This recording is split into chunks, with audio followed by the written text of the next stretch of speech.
Afternoon. Today's chat, plate curls, and obviously plate wrist curls. The ones where you have the plate and you curl them up, hopefully keeping in a straight line like that, not like that, like a pizza boy delivery. Started these back in the 1990s. To be honest, I can't even remember if I'd recollected anyone doing in the past, but no doubt somebody had, and thoroughly loved them. Used to be a stalwart of my training in those 90s, and then in the early noughties it even became into some competitions in Britain where it was for weight, etc. Once it started to get competitive, you kind of understood that momentum and wrist breaking were going to happen. So certain rules came into place, to keep it still. And then we also went into wrist curls, which seemed to be an easier thing to referee. The particular areas that it strengthens, obviously you've got a flexion of your arm, so the flexors of your arm are working. But in reality, it is a fingertips, and the wrist movement. Now, the best way to develop it, and to develop it even as a training exercise, is to keep it strict. I'm sorry to say that, but the more you flow it around, I remember going up to, I think I was up in the 25s. But if I look at any old videos, it was getting looser. So things go looser. Things that make it harder, if you use a full-size plate, 18-inch, that leverage of that plate makes it harder. Obviously the weight, if it's 18-inch but it's only a piece of wood, then it's going to be easier. So there's multiple ways to train. I even developed things like this in the past to train, which is like a rim of the weight.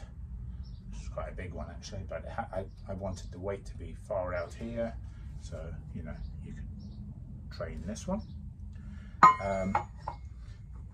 Also, if any of you guys are having a problem or being told that it's a bit loose, the easiest way is to take a big step back and now start to pause, where you take it up mid-position, pause it like that. Watch yourself, video from your side. You'll gain strength from this. One of the best ever plate curler I've ever seen was Adam Glass, the American. He had a beautiful technique, beautiful strength. Also, one other side effect of being very good at plate curling, or even plate wrist curls, which would be just as effective, is that your pinch lift will go up. I'm going to go talk about this in another one, but your pinch lift definitely will go up. That effect of doing this is essential in pinch lift. Anyway, the ways to build from your, either go back as a seasoned guy, but you want to drop back and go strict, or to start. So either you could develop yourself something like this, or you just start off and you go small disc. Okay, so I'd go 10 kilo disc. If 10 kilos too much, then make yourself a wooden 10 kilo, and then we can add weights. Now, when you're going to add weights in the middle, if it's got a 2-inch, having the loading pin through there means that flange gets in the way. But there is a way, and this is it. I don't think I've seen anybody else ever use it. So here you go. I'll just bring it over here. So you've got your plate, and I just got a bar there, but you can carabiner it on the top, and then you have your loading pin underneath with your weight. Okay, and that way we're working on that diameter plate. Then you can start adding some weight, and then obviously once you're up to a certain weight, which is usually going to be more than the 15 kilo plate before you go to a 15 kilo plate. Okay, it's guaranteed you need to be above a 15 kilo plate to go back to go to a 15 kilo plate, because this is not the same diameter as a bigger 15 kilo plate. So I would do pauses in mid position, so like so, from there, and then bring it up, 1, 2, and then up, like so.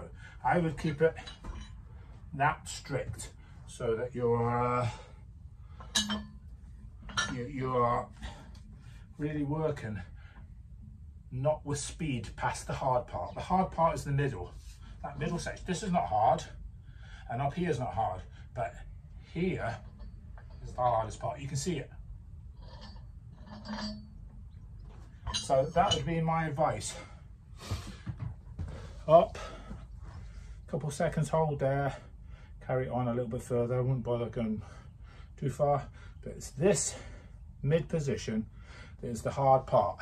It is the part where you need all your momentum to fly past that with a floppy wrist and catch it there like that. And clearly, either with that or that, wrist curls are brilliant exercise, of course. And I hope this helps anybody who wants to get past that sticking point, or to clean their act up a bit. You know, if you're throwing up, you know, you're using other muscle groups, you're using momentum, there's less work going on your wrists because your wrist is collapsed. There's less work going on to your fingertips because it's now not actually even applying the pressure to stay in the position, and the effectiveness of the exercise becomes less, and the feet becomes less. You know, people can see that rather than other. Anyway, take care, guys. Hope this helped.